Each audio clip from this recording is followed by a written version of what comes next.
comme il s'est raccourci, va plus marcher avec le bas des jambes et les mollets. Pour quelle raison?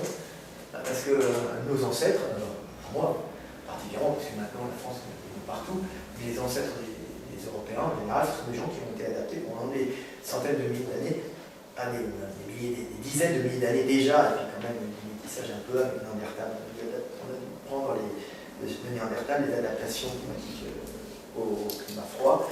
Donc, on avait les membres inférieurs faits pour produire de la chaleur en se déplaçant. La contraction nerveuse, la contraction musculaire est faite pour se déplacer, mais aussi, son avantage, c'est qu'en climat froid, ça nous permet cette contraction musculaire avec moins d'institutions d'énergie, moins économique, permet par ces contractions musculaires, ces gros muscles, conserver de la chaleur par ce gros volume qui se refroidit moins vite, et en plus de produire de la chaleur qui empêche justement les blessures, les déchirures, les arrachements tendineux, les déchirements musculaires en cas de grand froid.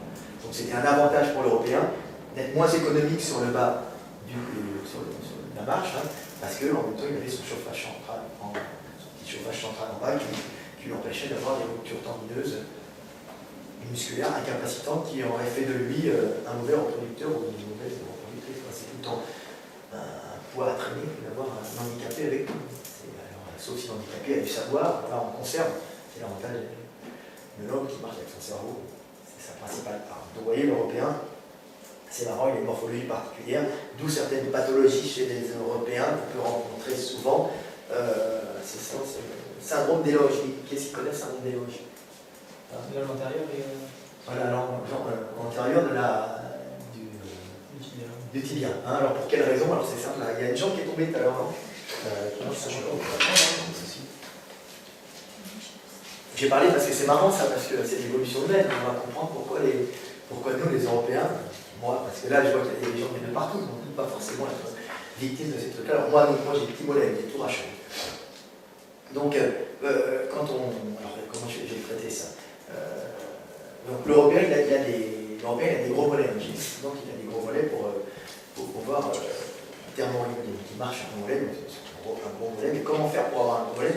C'est tout simplement dans une réduction sur les sites des membres, mais pour avoir un gros mollet, il faut avoir un levier moins puissant. Comme ça, on compense le mauvais levier par un gros développement musculaire. Donc qu'est-ce qui va se passer? Il va se passer que le calcanéum qui est ici, il va y avoir la voûte plantaire qui va prendre une forme d'arche. Typique des Européens, c'est la voûte plantaire arquée. La jambe arquée. Donc en arquant la jambe, vous avez le calcanéum qui va passer par le bas. Donc du coup, vous allez avoir un moins bon levier qui va être compensé par un gros muscle. Alors on dit, mais pourquoi avoir ça? Pourquoi avoir un moins bon levier? Tout simplement, ça permet d'avoir un gros muscle qui ne se refroidit pas et qui produit de la chaleur. C'est l'avantage. Moins performant, mais plus efficace pour le froid. Parce qu'il crée plus d'énergie sur le chauffage. Donc, mais comment on fait pour ça? Je ne sais pas si ça se fait à moitié au niveau de la croissance, que c'est quand même génétiquement inscrit maintenant, la vitesse de croissance. Donc qu'est-ce qui se passe? Il se passe que c'est compensé par ici la loge antérieure, qui est ici, donc des gros extenseurs de pied, des gros extenseurs des orteils, des gros extenseurs vous savez, comment ça s'appelle, le tibia antérieur, tout ça, qui permettent les extenseurs, donc ils sont là, ils poussent ici. Ils sont ici, ils tirent ici, donc ils vont tirer ici. Alors c'est un ensemble, alors il y a des petits sésamoïdes qui sont là, ils ont disparu, ils les ont mis, mais normalement ils ne sont pas là. Donc vous avez ce muscle qui va tirer ici, en tirant ici, il va relever les orteils un peu ici, et en tirant sur les orteils, ils vont tirer sur l'arche plantaire, sur la voûte plantaire, et en tirant sur la voûte plantaire, ils vont faire passer le calcanéum. On tire ici pour ramener le calcanéum, vous comprenez? Vous avez des gros muscles ici, les Européens. On tire ici, on tire comme ça les orteils, et en tirant les orteils, vous allez mettre une tension sur la voûte plantaire qui va tirer le calcanéum vers l'intérieur. Donc tout ça, c'est des équilibrages de force. Donc l'Européen se retrouve avec un gros muscle ici, qui en vérité qui est dû à une mise en tension, en vérité, en partie, qui est une mise en tension de la voûte plantaire qui permet de ramener le calcanéum vers le bas et d'avoir cette voûte plantaire arquée qui permet justement d'avoir un gros muscle ici. Vous avez une tension ici, en contrepartie, vous avez un gros muscle à l'avant de la cheville qui permet de tendre ses bouts en terre et de donner un moins bon levier ici et un gros chauffage. Voilà. Donc le problème, c'est comme vous avez des gros muscles ici, quand vous marchez beaucoup, quand vous êtes européen, ben, ils vont gonfler et des fois les loges, les fascias, hein, c'est ça, les aponevroses, sont trop tendues et vous allez avoir une compression derrière des petites artères qui passent ici, qui passent derrière, elles sont protégées en général, les artères sont protégées, elles ne sont pas à l'extérieur, parce que le moins d'accident on se dirait. Donc les petites artères qui sont là, les petites veines, et ben ça compresse et en moi ça peut, je suis pas spécialiste, mais ça peut créer des problèmes de nécrose très graves. C'est typique des Européens qui vont avoir ni moins travaillé pour faire du sport. Ils vont couper un peu, ils vont libérer les aponevroses en faisant des inserts. L'historie, hop, ils vous ouvrent la jambe de haut en bas, l'aponevrose est ouverte, ça décompresse les artères qui sont derrière, mais sachez qu'en général, ça c'est un truc d'Européen, typique. Une adaptation au froid pas encore terminée.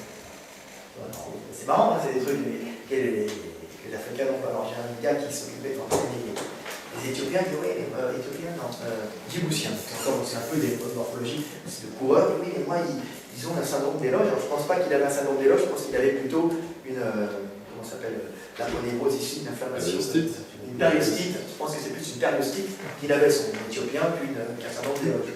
Plutôt rare chez les Africains.